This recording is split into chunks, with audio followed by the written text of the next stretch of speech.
archaeological sources. Dear students,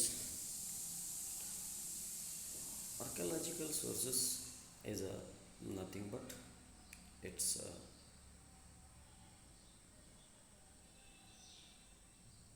inscriptions, coins, monuments, and excavations of land is come under archaeological sources. ಅಂದರೆ ಪುರಾತತ್ವ ಆಧಾರಗಳು ಅಂದರೆ ಭೂತ್ಖನನ, ಶಾಸನಗಳು, ನಾಣ್ಯಗಳು, ಸ್ಮಾರಕಗಳು ಇವುಗಳನ್ನು ಪುರಾತತ್ವ ಆಧಾರಗಳು ಅಂದರೆ ಆರ್ಕಿಯಾಲಜಿಕಲ್ ಸೋರ್ಸಸ್ ಅಂತ ಕರೀತಾರೆ. ವಿದ್ಯಾರ್ಥಿಗಳೇ, ಇತಿಹಾಸವನ್ನು ಅಧ್ಯಯನ ಮಾಡುವಲ್ಲಿ, ರಚಿಸುವಲ್ಲಿ ಮತ್ತು ನಿರ್ಮಿಸುವಲ್ಲಿ ಆಧಾರಗಳು ಬಹುಮುಖ್ಯ ಪಾತ್ರ ವಹಿಸ್ತವೆ. The construction of history is the most important rule of sources. ಹಾಗಾಗಿ ಅದರಲ್ಲಿ ನಾವೇನಪ್ಪ ಅಂತಂದರೆ ಪುರಾತತ್ವ ಆಧಾರಗಳ ಕುರಿತು ಅಧ್ಯಯನ ಮಾಡ್ತೀವಿ. ಇಲ್ಲಿ importance of archaeological sources. The archaeological sources that played an important role in construction of or reconstructing the history of Arezan. ನೋಡಿ, ಅಂದರೆ ಇತಿಹಾಸವನ್ನು ರಚಿಸುವಲ್ಲಿ ಪುರಾತತ್ವ ಆಧಾರಗಳು ಏನಪ್ಪ ಅಂದರೆ ಮುಖ್ಯ ಪಾತ್ರ ವಹಿಸ್ತಾ ಹೋಗ್ತವೆ. ಇಲ್ಲಿ ಈ ಪುರಾತತ್ವ ಆಧಾರಗಳು ಇತಿಹಾಸವನ್ನು ಅಧ್ಯಯನ ಮಾಡುವಲ್ಲಿ ನಂಬಲಿಕ್ಕೆ ಅರ್ಹವಾದಂಥ, ನೈಜವಾದಂಥ, ಅರ್ಥಪೂರ್ಣವಾದಂಥ ದಾಖಲೆಗಳನ್ನು ನೀಡುವಂಥದ್ದು.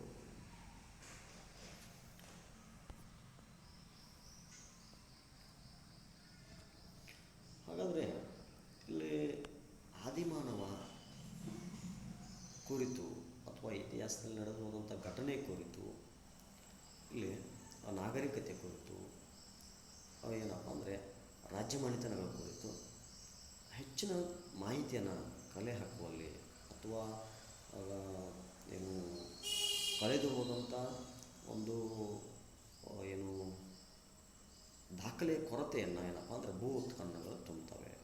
ಹಾಗಾಗಿ ಭೂ ಉತ್ಖನನ ಅಂತಂದರೆ ಭೂಮಿಯಲ್ಲಿರುವಂಥ ಐತಿಹಾಸಿಕ ಮಾಹಿತಿಯನ್ನು ಅಗೆದು ಹೆಕ್ಕಿ ತೆಗೆದು ಅದನ್ನು ಏನಪ್ಪ ಅಂದರೆ ಸಂಶೋಧನೆಗೆ ಒಳಪಡಿಸಿ ಏನು ಇತಿಹಾಸವನ್ನು ರಚಿಸುವುದು, ಕಟ್ಟುವುದು ಅಂತ ಕರಿತೀವಿ.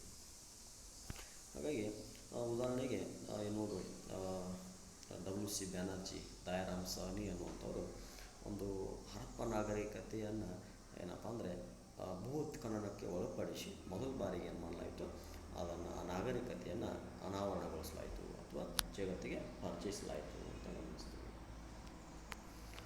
ಇಲ್ಲಿ ಈ ಒಂದು ಏನು ಶಾಸನಗಳು ಅಂತ ಬರುತ್ತೆ ನೋಡಿ. ಪುರಾತತ್ವ ಆಧಾರಗಳು ಅಂತಂದರೆ ಅದರಲ್ಲಿ ಶಾಸನಗಳು ಕೂಡ ಒಂದು ಅಧ್ಯಯನ ಅಂತ ಹೇಳ್ಬೋದು. ಏನು study of inscriptions is called epigraphy. ಅಂದರೆ ಶಾಸನಗಳ ಕುರಿತು ಅಧ್ಯಯನ ಮಾಡುವ ಶಾಸ್ತ್ರಕ್ಕೆ ಏನಪ್ಪ ಅಂದರೆ ಶಾಸನಶಾಸ್ತ್ರ ಅಂತ ಕರೀತಾರೆ.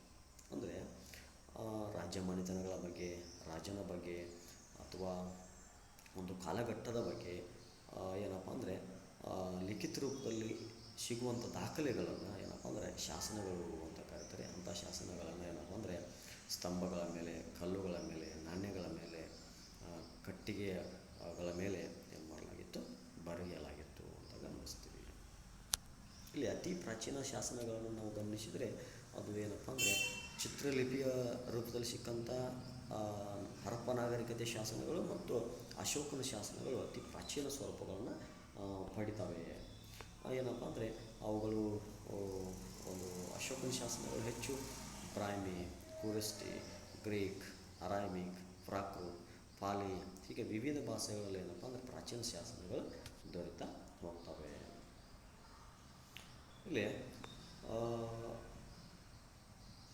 Epigraphy and ನ್ಯೂಮೆನೆಟಿಕ್ಸ್ are the important branches of the study of history which has greatly enriched the knowledge of India's past. ಅಂದರೆ ಭಾರತದ ಏನು ಗತಿಸಿ ಹೋದ ಇತಿಹಾಸವನ್ನು ಅಧ್ಯಯನ ಮಾಡುವಲ್ಲಿ ಏನು ಶಾಸನಗಳು ಮತ್ತು ನಾಣ್ಯಶಾಸ್ತ್ರ ಬಹುಮುಖ್ಯ ಪಾತ್ರವನ್ನು ವಹಿಸ್ತವೆ.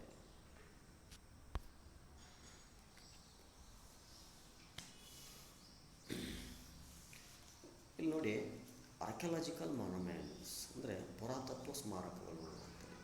ಈ ಒಂದು ಈ ಪುರಾತತ್ವ ವಿಭಾಗಗಳಲ್ಲಿ ಇನ್ನೊಂದು ಏನಪ್ಪ ಅಂದ್ರೆ ಸ್ಮಾರಕಗಳು ಅಂತೇಳಿ. ನೋಡಿ, ದೇವಾಲಯಗಳು, ಆಮೇಲೆ ಏನು ವಿಹಾರಗಳು, ಚೈತ್ಯಗಳು, ಬಸದಿಗಳು, ಮಸೀದಿಗಳು, ಆಮೇಲೆ ಧಾರ್ಮಿಕ ಕಟ್ಟಡಗಳು, ಕೋಟೆಗಳು, ಹೀಗೆ ಐತಿಹಾಸಿಕ ಮಹತ್ವವನ್ನು ಪಡೆದಂಥ ಆ ಸ್ಮಾರಕಗಳು ಗತಿಸಿಹೋದ ಇತಿಹಾಸವನ್ನು ಅಧ್ಯಯನ ಮಾಡಲಿಕ್ಕೆ, ರಚಿಸಲಿಕ್ಕೆ ಆಧಾರಗಳಾಗಿ ದೊರೆತವೆ.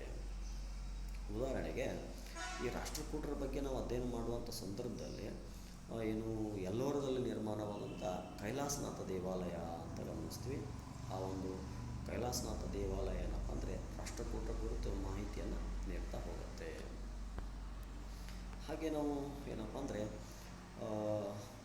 ಈ ಒಂದು ಸ್ಮಾರಕಗಳು ಅನ್ನುವಂಥದ್ದು, ಈ ದೇವಾಲಯಗಳು ಭಾರತೀಯ ಪರಂಪರೆಯಲ್ಲಿ ಮಹತ್ವಪೂರ್ಣವಾದ ಸ್ಥಾನವನ್ನು ಪಡೆದುತ್ತವೆ. ಇಲ್ಲಿ ವಿವಿಧ ಶೈಲಿಗಳಲ್ಲಿ ಏನಪ್ಪ ಅಂದರೆ ಅದು ಏನು ದ್ರಾವಿಡ, ನಾಗರ, ಮಥುರ, ಆಮೇಲೆ ವೇಸರ, ಚಾಲುಕ್ಯ, ಹೊಯ್ಸಳ ಶೈಲಿಗಳಲ್ಲಿ ವಿವಿಧ ದೇವಾಲಯಗಳು, ಕಟ್ಟಡಗಳು, ಸ್ಮಾರಕಗಳು ಏನಪ್ಪ ಅಂದರೆ ನಿರ್ಮಾಣ ಆದವು.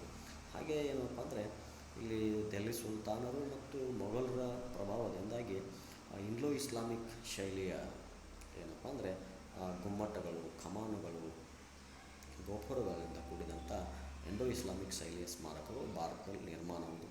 ಒಟ್ಟಾರೆ ಇಲ್ಲಿ ಸ್ಮಾರಕಗಳು ಭಾರತೀಯ ಇತಿಹಾಸವನ್ನು ಕಟ್ಟುವಲ್ಲಿ, ರಚಿಸುವಲ್ಲಿ ಏನಪ್ಪ ಅಂದರೆ ಬಹುಮುಖ್ಯ ಪಾತ್ರ ವಹಿಸ್ತವೆ.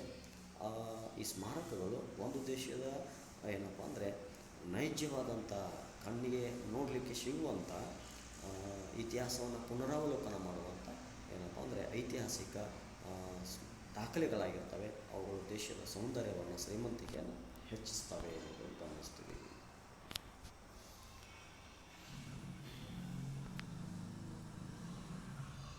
ಇಲ್ಲಿ ನೋಡಿ, ಅಶೋಕನ ಶಾಸನಗಳು ಏನಪ್ಪ ಅಂದರೆ ಅತಿ ಹೆಚ್ಚು ಏನು ಪ್ರಾಚೀನತೆಯನ್ನು ಹೊಂದಿರುವಂಥದ್ದು. ಅವುಗಳು ಏನಪ್ಪ ಅಂದರೆ ಬ್ರಾಹ್ಮಿ, ಕುರಿಸ್ಟಿ ಲಿಪಿಗಳಲ್ಲಿ ರಚಿಸಿರುವಂಥದ್ದು. ಆಮೇಲೆ ಅಶೋಕ ತನ್ನ ಏನಪ್ಪ ಅಂದರೆ ಶಾಸನಗಳ ಮುಖಾಂತರ ಧಾರ್ಮಿಕವಾದಂಥ ಅಥವಾ ನೈತಿಕವಾದಂಥ ಮೌಲ್ಯಗಳನ್ನು ಜನರಲ್ಲಿ ಅರಿವು ಮೂಡಿಸಲಿಕ್ಕೆ ಶಾಸನಗಳನ್ನ ಏನಪ್ಪ ಅಂದ್ರೆ ಹೊರತಂದ. ಆತನನ್ನು ಶಾಸನಗಳ ಏನಪ್ಪ ಅಂದರೆ ಪ್ರಾಚೀನ ಶಾಸನಗಳ ಪಿತಾಮಹ ಅಂತ ಕೂಡ ಕರಿತೀವಿ.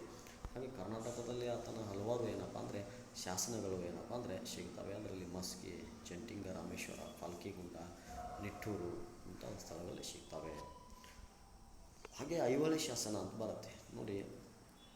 ಪ್ರಾಚೀನ ಶಾಸನಗಳಲ್ಲಿ ಆ ಒಂದು 2ನೇ ಪುಲಕೇಶಿಯ ಕಾಲದಲ್ಲಿ ನಿರ್ಮಾಣವಾದಂಥ, ಅದು ರವಿಕೀರ್ತಿಯಿಂದ ರಚಿಸಲ್ಪಟ್ಟಂಥ ಐಹೊಳೆ ಶಾಸನ ಚಾಲುಕ್ಯರ ಮನೆತನದ ಬಗ್ಗೆ ಅಧ್ಯಯನ ಮಾಡುವಲ್ಲಿ ಬಹುಮುಖ್ಯ ಪಾತ್ರವನ್ನು ಅದು ವಹಿಸ್ತಾ ಹೋಗುತ್ತೆ.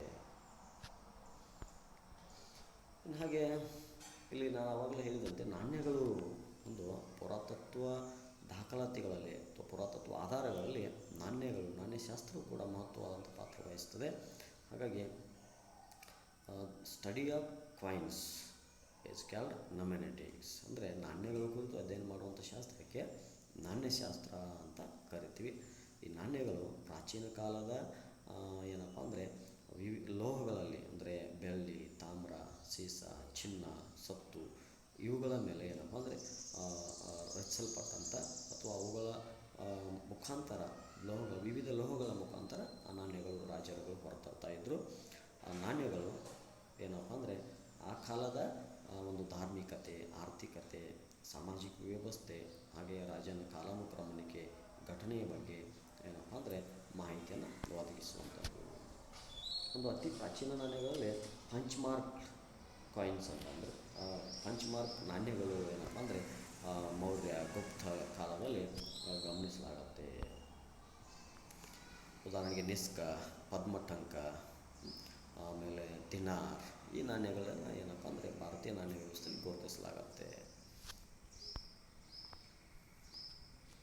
ಇಲ್ಲಿ ಮಾನ್ಯುಮೆಂಟ್ಸ್ ಆವಾಗಲೇ ಅಧ್ಯಯನ ನಾನು ಹೇಳಿದಂತೆ ಈ ಸ್ಮಾರಕಗಳು ಏನಪ್ಪ ಅಂದರೆ ಐತಿಹಾಸಿಕ ಮಹತ್ವವನ್ನು ಪಡೆದುಕೊಂಡಿದ್ದು ಪ್ರಾಚೀನ ಇತಿಹಾಸವನ್ನು ಕಟ್ಟುವಲ್ಲಿ, ರಚಿಸುವಲ್ಲಿ ಅವು ಕೂಡ ಏನಪ್ಪ ಅಂದರೆ ಏನು ಆಧಾರಗಳಾಗಿ ಪರಿಣಮಿಸ್ತವೆ. ಹಾಗಾಗಿ ಅಂಥ ಸ್ಮಾರಕಗಳನ್ನು ರಚಿಸುವ ಮತ್ತು ಅವುಗಳನ್ನು ಉಳಿಸಿಕೊಂಡು, ಬೆಳೆಸಿಕೊಂಡು ಮುಂದಿನ ಭವಿಷ್ಯದ ಯುವ ಪೀಳಿಗೆಗೆ ಅವುಗಳನ್ನು ಏನು ರಕ್ಷಣೆ ಮಾಡುವಂಥ ಜವಾಬ್ದಾರಿ ನಮ್ಮೆಲ್ಲರಲ್ಲಿ ಇರುವಂಥದ್ದು. ಅವುಗಳಲ್ಲಿ ಏನಪ್ಪ ಅಂದರೆ ಧಾರ್ಮಿಕ ಏನು ಸ್ಮಾರಕಗಳು ಅಂತ ಕರಿತೀವಿ. ಉದಾಹರಣೆಗೆ ಏನಪ್ಪ ಅಂದರೆ ಸ್ತೂಪಾಸ್, ಚೈತಾಸ್, ವಿಹಾರಾಸ್, ಬಸ್ತೀಸ್, ಇವುಗಳನ್ನು ಏನಪ್ಪ ಅಂದರೆ ಧಾರ್ಮಿಕ ಅಂದರೆ ಬೌದ್ಧ ಜೈನ ಸ್ಮಾರಕಗಳು ಅಂತ ಕರೀತಾರೆ. ಇನ್ನು ಸ್ಕಿಲ್ಫಿಟ ಅಂದರೆ ಶಿಲ್ಪಕಲೆ ನೋಡಿ, ಹರಪ್ಪ ಕಾಲದಲ್ಲಿ ಪ್ರಾರಂಭವಾದಂಥ ಈ ಒಂದು ಶಿಲ್ಪಕಲೆ, ಹಾಗೆ ಒಂದು ಏನು ಆದಿಮಾನವನ ಕಾಲದಲ್ಲಿ ಒಂದು ಮಧ್ಯಪ್ರದೇಶದ ಬೆಂಬಿಘಟ್ಟ ಎಂಬ ಸ್ಥಳದಲ್ಲಿ ಆದಿಮಾನವ ಏನಪ್ಪ ಅಂದರೆ ಮೊದಲಿಗೆ ತನ್ನ ಜೀವನ ಶೈಲಿ, ಆಮೇಲೆ ಉಪಯೋಗಿಸುವಂಥ ಸಾಮಗ್ರಿಗಳು, ಆತನ ಬೇಟೆಗಾರಿಕೆ ಕುರಿತು ಆತ ಏನಪ್ಪ ಅಂದರೆ ಕಲ್ಲು ಬಂಡೆಗಳ ಮೇಲೆ ತನ್ನ ಒಂದು ಶಿಲ್ಪಕಲೆಯನ್ನು ರಚಿಸಿದ್ದ. ಆದ್ದರಿಂದ ನಾವೇನು ಮಾಡ್ತೀವಿ, ಆದಿಮಾನವನ ಹವ್ಯಾಸಗಳು, ಆತನ ಬೇಟೆಗಾರಿಕೆ, ಆಹಾರ ಪದ್ಧತಿ ಕುರಿತು, ಆಮೇಲೆ ಯಾವ ಪ್ರಾಣಿಗಳನ್ನು ಆತ ಉಪಯೋಗಿಸ್ತಾ ಇದ್ದ ಅನ್ನೋದನ್ನು ಕೂಡ ತಿಳಿಯಲಾಗುತ್ತೆ. ಹಾಗಾಗಿ ನಂತರ ಕಾಲಘಟ್ಟಗಳಲ್ಲಿ ಏನಪ್ಪ ಅಂದರೆ ರಾಜ ಮಹಾರಾಜರು ಕೂಡ ಏನು ಮಾಡಿದರು, ಶಿಲ್ಪಕಲೆಗಳಿಗೆ ಹೆಚ್ಚಿನ ಆದ್ಯತೆಯನ್ನು ನೀಡಿದರು. ಹಾಗೆ ಪೇಂಟಿಂಗ್ಸ್ ಅಂದರೆ ಚಿತ್ರಕಲೆ ಅಂತ ಕರಿತೀವಿ. ನೋಡಿ, ಅತಿ ಏನಪ್ಪ ಅಂದರೆ ಅದ್ಭುತವಾದಂಥ ಮತ್ತು ಐತಿಹಾಸಿಕ ಮಹತ್ವವನ್ನು ಪಡೆದುಕೊಂಡಂಥ ಏನು ಒಂದು ಚಿತ್ರಕಲೆ ಇಲ್ಲಿ ಏನಪ್ಪ ಅಂದರೆ ಅಜಂತ ಗುಹಾಂತರ ದೇವಾಲಯಗಳಲ್ಲಿ ಕಂಡುಬರ್ತವೆ. ಇವುಗಳೇನಪ್ಪ ಅಂತಂದರೆ ಬುದ್ಧನ ಜೀವನದ ಏನು ಕುರಿತು, ಬೋಧನೆಗಳ ಕುರಿತು ಇವೆಲ್ಲ ಏನಪ್ಪ ಅಂದರೆ ಮಾಹಿತಿಯನ್ನು ನಾವು ಒದಗಿಸ್ತವೆ. ಇಲ್ಲಿ ಕನ್ಕ್ಲೂಷನ್, ಉಪಸಂಹಾರ. The archaeological sources is played an important role and construction and reconstruction of the history. ನೋಡಿ, ಇತಿಹಾಸವನ್ನು ರಚಿಸುವಲ್ಲಿ ಮತ್ತು ಪುನರ್ರಚಿಸುವಲ್ಲಿ ಅತಿ ಮಹತ್ವಪೂರ್ಣವಾದಂಥ ಪಾತ್ರವನ್ನು ಯಾವುವಪ್ಪ ಅಂತಂದರೆ ಆಧಾರಗಳು, ಅದರಲ್ಲಿ ಪುರಾತತ್ವ ಆಧಾರಗಳು ವಹಿಸ್ತಾ ಇದ್ದಾವೆ. ಹಾಗಾಗಿ ಪುರಾತತ್ವ ಆಧಾರಗಳಾದಂಥ ಬೋಟ್ಕಣ, ಶಾಸನಗಳು, ನಾಣ್ಯಗಳು, ಸ್ಮಾರಕಗಳು ಇತಿಹಾಸವನ್ನು ರಚಿಸುವಲ್ಲಿ, ಅಧ್ಯಯನ ಮಾಡುವಲ್ಲಿ ನಂಬಲಿಕ್ಕೆ ಅರ್ಹವಾದಂಥ ಏನಪ್ಪ ಅಂದರೆ ಆಧಾರಗಳಾಗಿದ್ದಾವೆ. ಅವುಗಳ ಮುಖಾಂತರ ನಾವು ಏನಪ್ಪ ಅಂದರೆ ಗತಿಶೀಲವಾದ ಪ್ರಾಚೀನ ಇತಿಹಾಸವನ್ನು ಏನು ಮಾಡ್ತೀವಿ, ದಾಖಲಾತಿಗಳ ಮುಖಾಂತರ ಏನು ಮಾಡ್ತೀವಿ, ಅಧ್ಯಯನವನ್ನು ಮಾಡ್ತೀವಿ. ಹಾಗಾಗಿ ವಿದ್ಯಾರ್ಥಿಗಳೇ, ಒಟ್ಟಾರೆಯಾಗಿ ಒಂದು ದೇಶದ ಇತಿಹಾಸವನ್ನು ಕಟ್ಟುವಲ್ಲಿ, ರಚಿಸುವಲ್ಲಿ ಪುರಾತತ್ವ ಆಧಾರಗಳು ಬಹುಮುಖ್ಯ ಪಾತ್ರವನ್ನು ವಹಿಸುತ್ತವೆ. ಧನ್ಯವಾದಗಳು.